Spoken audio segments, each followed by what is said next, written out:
आज हम स्पर्श के पाठ 3 एवरेस्ट मेरी शिखर यात्रा को देखेंगे।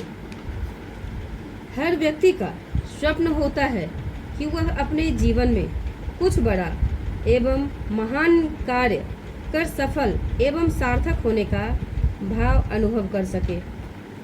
ऐसे ही साधारण से असाधारण व्यक्तित्व वाली भारत की प्रथम महिला एवरेस्ट विजेता बचेंद्री पाल का जन्म उत्तरांचल के चमोली जिले में बंपा गांव में 24 मई 1954 को हुआ था।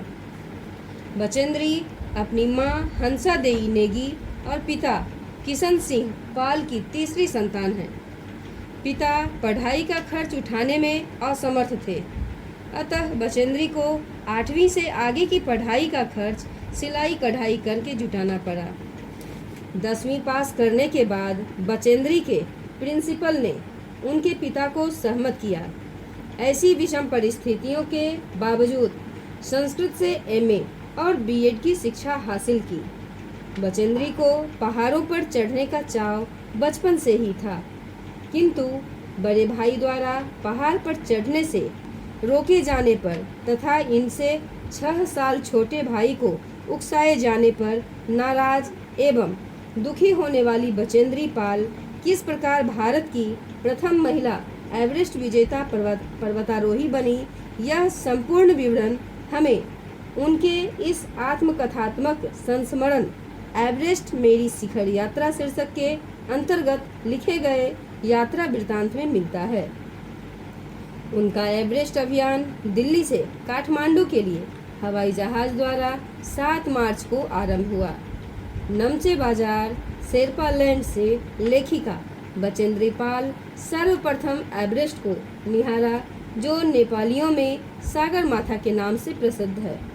एवरेस्ट की तरफ गौर से देखते हुए लेखिका को एक भारी बर्फ का फूल पर्वत शिखर पर लहराता एक ध्वज सा प्रतीत हो रहा था।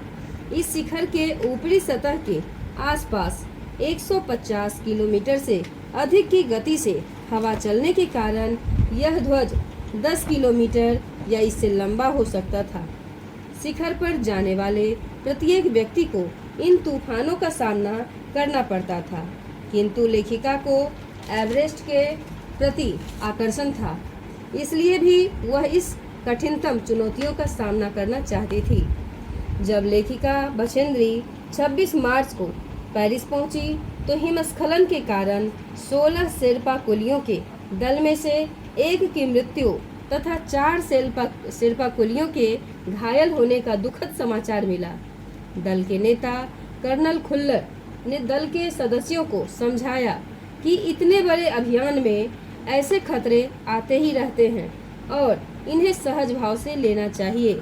दल के उपनेता प्रेमचंद 26 मार्च को पेरिस लौट आए और उन्होंने खम्बू हिमपात की स्थिति से अवगत कराया। उन्होंने बताया कि उनके अग्रिम दल ने कैंप 1, जो 6000 मीटर के ठीक ऊपर स्थित है, तक का रास्ता साफ कर दिया है। उन्होंने बताया कि पुल बनाकर, रस्सियां बांधकर तथा झंडियों से रास्ता चिन्हित कर सभी बड़ी कठिनाइयों का जायजा ले लिया गया है। उपनेता प्रेमचंद ने यह भी बताया कि ऐसे क्षेत्रों में लगातार हिमपात होता रहता है। इस कारण से वहां तक पहुंचने की जो भी तैयारी अग्रिम दल ने की है वह नष्ट भी हो सकती है और उसे दोबारा भी करना पड़ सकता है। बेस कैंप पहुंचने से पहले ही लेखिका को जलवायु अनुकूल न होने के कारण एक रसोई सहायक की मृत्यु की खबर मिली। बेस कैंप पहुंचने पर दूसरे दिन लेखिका भौचक्की खड़ी होकर रह गई और एवरेस्ट पर्वत तथा इसकी अन्य श्रेणियां लोहेत्से और नुत्से की ऊंचाइयों से घिरी बर्फीली टेढ़ी मेढ़ी नदी को निहारती रही। लेखिका को बताया गया कि ग्लेशियर के बढ़ने से अक्सर बर्फ में हलचल हो जाती है और बड़ी बड़ी चट्टानें गिरने से धरातल पर दरार पड़ जाती है और यह दरार गहरे चौड़े हिम विदर में बदल जाता है। प्रवास के दौरान यह हिमपात लगभग 1 दर्जन आरोहियों और कुलियों को प्रतिदिन छूता रहेगा। डॉक्टर मीनू मेहता ने लेखिका बचेंद्री पाल तथा उनके दल के अन्य सदस्यों को एल्यूमीनियम की सीढ़ियों के अस्थायी पुलों का बनाना, लट्ठों और रस्सियों का उपयोग, बर्फ का आड़ी तिरछी दीवारों पर रस्सियों को बांधना तथा अभियांत्रिकी कार्यों के बारे में विस्तृत जानकारी दी। तीसरा दिन रीता गोम्बू तथा लेखिका बेस कैंप से चलकर कैंप 1 पर सबसे पहले पहुंचने वाली केवल 2 ही महिलाएं थीं। अंगदोर्जी, लोपसांग और गगन बिस्सा अंततः साउथ कोल पहुंचकर 29 अप्रैल को 7,900 मीटर पर कैंप 4 लगाया। बेस कैंप में पर्वतारोही कैंप से मिलने तेंजिंग नार्गे अपनी छोटी सुपुत्री डेकी के साथ लेखिका के पास आए। लेखिका ने अपना परिचय यह कहकर दिया कि मैं बिल्कुल ही नौसिखिया हूँ और एवरेस्ट मेरा पहला अभियान है। तेंजिंग हंसते हुए लेखिका का उत्साहवर्धन किया और कहा कि तुम एक पक्की पर्वतीय लड़की लगती हो, तुम्हें तो शिखर पर पहले ही प्रयास में पहुंच जाना चाहिए। 15-16 मई 1984 को बुद्ध पूर्णिमा के दिन लेखिका लोहेत्से की बर्फीली सीधी ढलान पर कैंप 3 में थी। कैंप में 10 और व्यक्ति थे। लेखिका गहरी नींद में सोई हुई थी कि रात में 12:30 के लगभग लोहेत्से ग्लेशियर से टूटकर एक बड़ा बर्फ का पिंड लेखिका और उनके साथियों के कैंपों पर टूटकर गिरा और सबको कुचलता हुआ चला गया। यह हर व्यक्ति को चोट लगी किंतु किसी की मृत्यु नहीं हुई। लोपसांग अपनी स्विस छुरी की मदद से तंबू का रास्ता साफ कर तेजी से लेखिका को बचाने की कोशिश में लग गए। 16 मई को प्रातः 8 बजे तक सभी कैंप 2 पर पहुंच गए थे। जिस शेरपा की टांग की हड्डी टूट गई थी उसे खुद के बनाए स्ट्रेचर पर लिटाकर नीचे लाए। कर्नल खुल्लर के शब्दों में यह इतनी ऊंचाई पर सुरक्षा कार्य का एक जबरदस्त साहसिक कार्य था। सभी 9 पुरुष सदस्यों को चोट एवं टूटी हड्डियों आदि के कारण बेस कैंप में भेजना पड़ा। तभी कर्नल खुल्लर ने लेखिका की ओर मुड़कर कहने लगे, क्या तुम भयभीत थी? लेखिका ने कहा, जी हाँ। खुल्लर ने कहा, क्या तुम वापस जाना चाहोगी?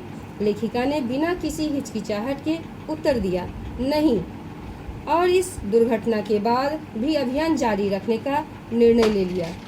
जैसे ही लेखिका साउथ कोल कैंप पहुंची, अगले दिन ही महत्वपूर्ण चढ़ाई की तैयारी के लिए खाना, कुकिंग गैस तथा कुछ ऑक्सीजन सिलेंडर इकट्ठे की जय और मीनू अभी बहुत पीछे थे। लेखिका चिंतित थी क्योंकि उन्हें अगले दिन उनके साथ ही चढ़ाई करनी थी।